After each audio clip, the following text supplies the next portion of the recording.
Oi, gente, tudo bem? Aqui é a professora Ana Cláudia. Hoje nós estamos aqui para falar um pouco sobre o capítulo 7, né? Sujeito e objeto do conhecimento, dando prosseguimento aí às aulas de filosofia para a terceira série do ensino médio. Então, o filósofo que nós vamos estar falando um pouco sobre hoje sobre ele é René Descartes, o criador do método cartesiano, né?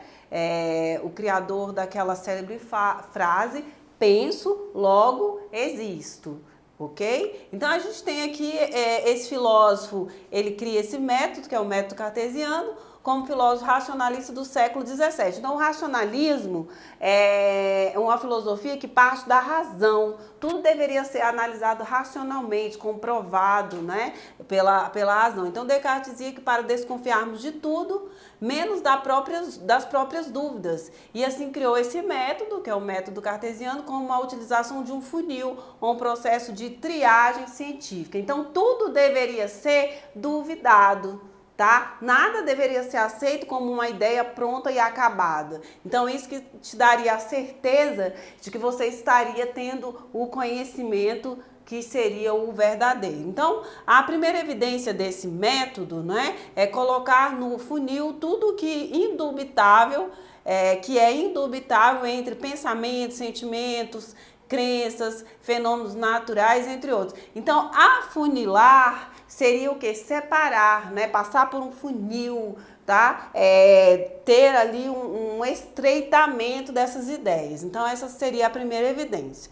A segunda divisão dessa análise seria aí divisão e análise, dividir as dúvidas para estudá-las de forma individual. Então, ela tinha que ser compartimentada, né? Eu analisava as partes primeiro, das partes eu chegaria ao todo. Entenderam? Então aí vamos para a terceira parte. Terceira parte seria a síntese, utilizar o método do dedutivo, organizando dos mais gerais para os particulares. Um exemplo: todas as aves botam ovos.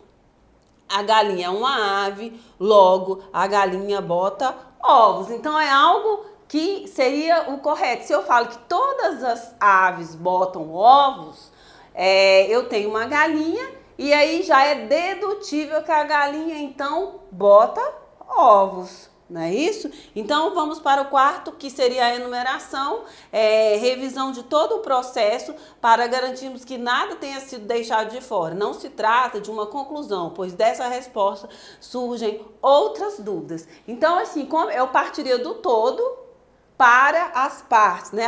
Vamos compartimentar o conhecimento. Depois que eu compartimentar o conhecimento, eu vou juntar esse conhecimento como um grande quebra-cabeça, e depois que eu fechar esse quebra-cabeça, eu vou partir para outras dúvidas. Surgiriam várias dúvidas, né? Então as dúvidas seriam aí intermináveis. Então, dúvida cartesiana, tá? Então a gente tem aqui: se eu penso, logo existo, é uma charge. Então ele está pensando: eu penso, logo existo. Se não pensa, ele não existe. Então ele está pensando assim: eu penso, então eu existo. O cachorro existe? Ele está duvidando da existência do cachorro, porque no pensamento dele, o que acontece? Como o cachorro não pensa, né? Entre aspas, ele não existiria. Então, se ele não pensa, ele não existe? Ok? Sendo assim, o que ele pensou então? O que ele ia fazer? O que você pensa que vai fazer? Ele vai fazer o quê? Ele vai testar a ideia. Ele vai fazer o quê? Chutar o cachorro. E a menina chega gritando e fala por que ele vai chutar o cachorro. Porque o cachorro não pensa como o homem pensa, mas ele existe. Então, ele estava testando um método aí da dúvida, né? Aqui é uma charge, obviamente está fazendo uma analogia, né, da ideia de Descartes.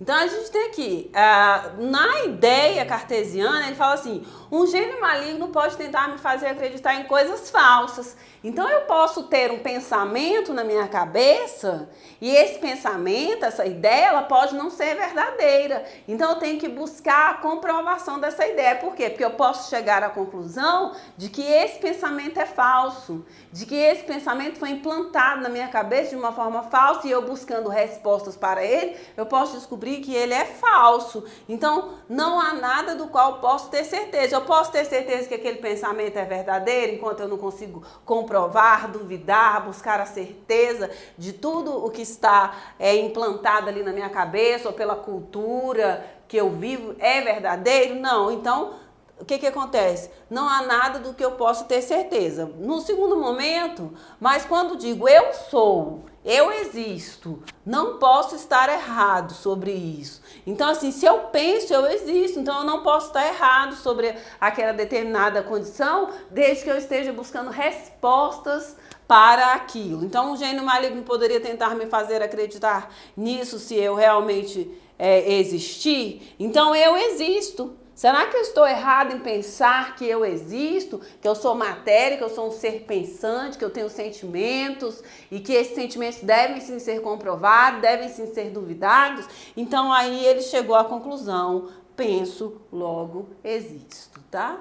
Então frases de René Descartes que a gente pode perceber aqui, ó, penso, logo existo, não é suficiente ter uma boa mente, o principal é usá-la bem. Então, quando você tem a sua mente, né? Você usa bem, você faz bastante leituras, você busca desmistificar conhecimentos que podem ter sido implantados na sua cabeça, não são verdadeiros, você está usando o quê? A mente bem.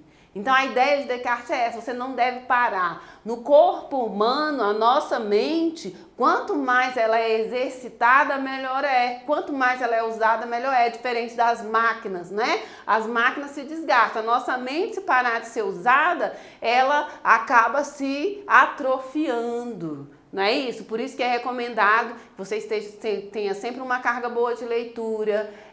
Isso vai evitar você ter na velhice Alzheimer, né? Então você não vai passar por um fenômeno aí do esquecimento. Não existem métodos fáceis para resolver problemas difíceis. Então, o que quer dizer isso? Que todo problema, ele tem uma solução que precisa ser buscada. Não é isso? Não existe o caminho mais fácil. Tá? A gente não existe, esse caminho mais fácil ele não leva a lugar nenhum, então as dificuldades têm que ser geridas, problematizadas, pensadas, repensadas, essa seria a ideia do método cartesiano.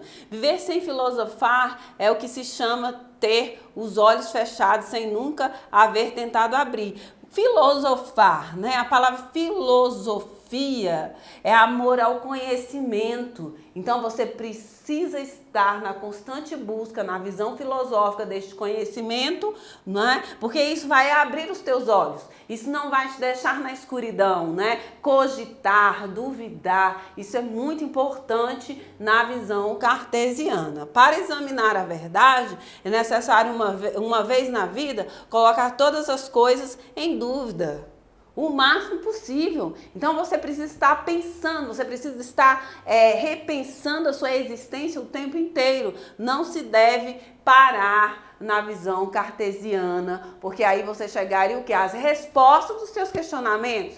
E quando esses questionamentos fossem solucionados, você teria novos questionamentos. Você pode perceber que a gente tem na vida várias ansiedades, vários desejos, e esses desejos, quando a gente cumpre uma meta, qual é a minha meta? Terminar o ensino fundamental 2. Terminar o ensino fundamental 2, qual é a minha meta? Terminar o ensino médio. Terminar o ensino médio, qual é a minha meta?